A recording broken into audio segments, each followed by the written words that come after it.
nós vamos debater sobre barreiras para amar. Por que para tantas pessoas é tão difícil amar, é tão complicado? Essas barreiras são transponíveis? Existem barreiras? Há um tempo para amar? Existem tipos diferentes de amor? São tantas perguntas, né? Pois é, nós vamos tentar respondê-las todas no programa de hoje. Muito bom ter de volta também aqui Pablo Tufano, que é coaching de relacionamento e hipnoterapeuta. Uau! Bem-vindo! Obrigado, estou muito feliz de estar aqui de volta nesse programa para debater esse tema que é maravilhoso, né? Quem não gosta de falar sobre amor? Verdade. E eu achei muito interessante essa abordagem que tu falaste também no que foi falado antes, né? De como as coisas que acontecem antes interferem no nosso amor. Porque a gente tende a pensar, eu vou encontrar um novo amor. Então é como se a gente estivesse procurando.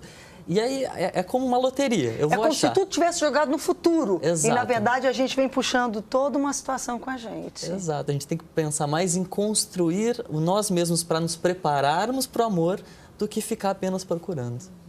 Puf, vai aparecer, né, uma princesa, puf, vai aparecer em cima de um cavalo, um príncipe encantado. Tem um aspecto aqui, de repente está aqui alguém que lida até com o aspecto da hipnoterapia, né? A gente sabe que às vezes até há lares onde há amor, mas a forma não se expressa amor. Sim. Ou seja, é um lar onde o pai é fiel para a mãe, são trabalhadores, mas são pessoas que não foram ensinadas a expressar afeto. Então, tem amor, mas não tem a expressão desse amor. Qual a importância de ter amor e também ter ele expresso, digamos assim, né, de uma forma prática? Muito interessante o que você está falando, porque é engraçado, as pessoas que vêm até mim, muitas falam assim, não, porque o nosso relacionamento não está funcionando por culpa dele. Ele que tem todos os problemas. Aí eu tendo um homem diz, não, porque o problema está com ela. E aí é interessante, porque a pessoa, quando acontece isso, tenta olhar apenas para outra pessoa, claro. O outro olha para você. Projetar os defeitos da outra pessoa. E isso não sai do lugar, porque você não tem controle sobre a outra pessoa. Então, o que eu ensino é, primeiro vamos olhar para você e também você no hoje e principalmente no passado. Eu falo uma coisa que é muito radical e as pessoas não entendem no começo, leva um tempo para entender, que na grande maioria das pessoas o teu marido nunca brigou contigo e a tua mulher nunca brigou contigo. Aí você diz, como assim? Não tem o menor sentido o que você está falando, ele vive brigando comigo. Não, ele geralmente briga com a mãe dele, com o pai dele, com a infância dele e com ele mesmo, principalmente com o ego dele, durante todo o tempo. E quando a gente percebe isso que a pessoa está falando, lá, para você, no final das contas, ele não está brigando com você. Ele está brigando com ele mesmo. E isso te gera uma paz para perceber, olha, é uma pessoa que está sofrendo, vamos entender o que está por trás dele. E quando você tem essa consciência, você consegue se reprogramar, principalmente através de hipnoterapia, que é a minha área que eu gosto tanto, e você consegue limpar as questões do passado e ficar livre para amar sem as barreiras, principalmente as brigas são uma barreira muito grande. Entendi. Então é assim que eu trabalho. Entendi. É isso aí mesmo, chega um momento que como é que fazemos para... Cada um já começou, vamos começar contigo agora, Pablo. Como é que é essa coisa de transpor as barreiras, de dizer, bem, eu tenho barreiras mesmo, todos temos, chegamos a essa conclusão, fechamos o bloco com isso. Okay. E aí? Então, é importante a gente não cair no pensamento de, porque a minha família teve problemas, então eu não tenho capacidade de amar. Não é isso. O que acontece é que nós não somos ensinados a olhar para nós mesmos e a tratarmos nós mesmos.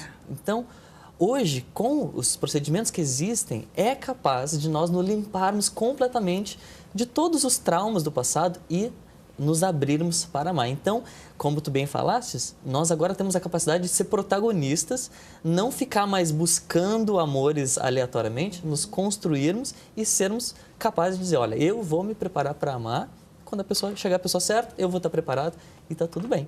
E aí, a hipnose, ela usa de diversas maneiras que são processos muito rápidos. A gente tem essa impressão também que processos emocionais são sempre demorados. Não, com a hipnose você consegue rapidamente já curar um trauma de... Precisa ter coragem.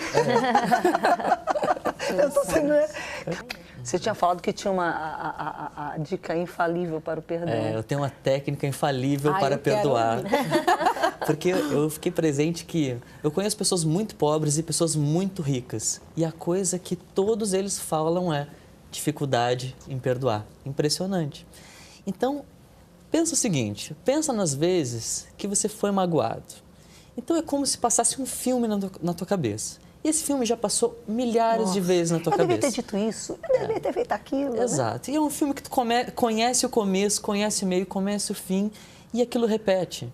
E não aguenta mais ver aquele filme, mas a gente continua vendo aquele filme. Agora pensa em alguma vez que tu já magoou alguém. Pensa na sensação que tu teve, quando tu magoaste alguém. A sensação é geralmente assim, eu errei, mas... desculpa aí, não foi tão grave assim, vai. Não foi sem querer, foi cara. sem querer. Imagina, nem Exato. tive Não era intenção. Exato. Não tive intenção. Exato. O nosso cérebro, quando a gente magoa, ele nos justifica. Ele sempre tem uma boa justificativa. Ele sempre. Quando a gente é magoado, não tem justificativa nenhuma. Não tem nada é justificável. Quando você faz o erro, você tem justificativa. Por exemplo, tem um livro que fala sobre os gangsters e ele falava assim, olha, os gangsters matavam, faziam de tudo, mas quando perguntava para ele, você é culpado? Ele dizia, não, eu faço tudo isso pela minha família. Você acha que é errado cuidar da sua própria família? Então, ele tem uma ótima justificativa, como todos nós temos. Limpando a sociedade. E o ponto é, nós ficamos presos no nosso filme que a gente vê, do começo ao fim, milhares de vezes.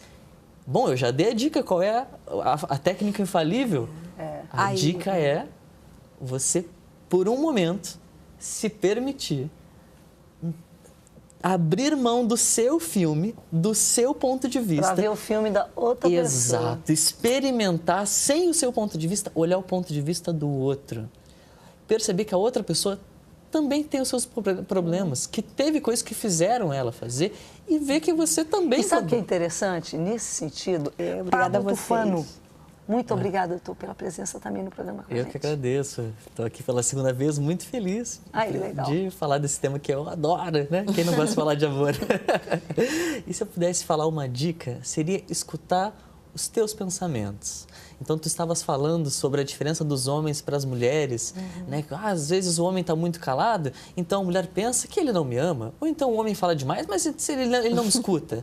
Então, o ponto é que, independente do que a outra pessoa faça, o que você tem que prestar atenção é o que você está escutando. Às vezes, a pessoa te fala qualquer coisa, fala prego, e você escuta, ele está me rejeitando, ele não me ama. E são tudo coisas da nossa cabeça. Que você já se predispôs, independente do que ele diga. Exatamente. Quando a gente começa a escutar os nossos pensamentos, a gente começa a ter uma liberdade emocional e perceber que nós nos relacionamos conosco muito mais do que a gente se relaciona com as outras pessoas. E quando a gente se relaciona bem com a gente mesmo, a gente se relaciona bem com as outras pessoas.